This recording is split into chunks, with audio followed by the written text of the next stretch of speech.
বিহু আৰম্ভ হৈ গ'ল বিহু আৰম্ভ হৈ গৈছে আমাৰ সোণোৱাল কছাৰীসকলৰ আজিৰ পৰা বিহু আৰম্ভ পৰম্পৰা এতিয়া হাইলাংতে হ'ল এতিয়া বিহু হ'ব আৰু বিহুৰ পিছতে হুঁচৰি হ'ব আপোনালোকে বিহু খুব ধুনীয়াকৈ এনজয় কৰক অকণমান চাওক আজিৰ পৰা পহিলাহৰ পৰা আচলতে মধ্যলৈকে আচলতে বিহু নোমোৱা পৰ্ব আছে আমাৰ সোণোৱাল কছাৰীসকলৰ হয় হয় হয় হয় মৃণাল দা সুন্দৰকৈ বুজাই দিলে আৰু এইফালে আইটাউন আছে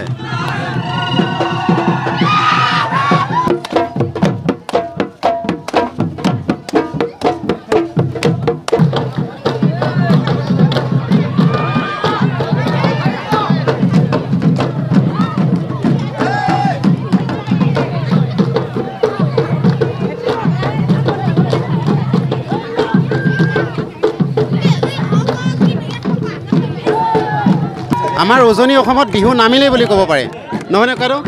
আজিৰ পৰা বিহু নামিলে ন আমাৰ হয় আপোনালোকে ঠিকেই শুনিছে আমাৰ উজনি অসমত বিশেষকৈ সোণোৱাল কছাৰীসকলৰ যি তেওঁলোকৰ জনগোষ্ঠীয় যি বিহু তেওঁলোকে আজি এই স্থানত আছোঁ তেওঁলোকে বিহু নমাইছে এয়া বিহু নমোৱা পৰ্ব চাওক আপোনালোকে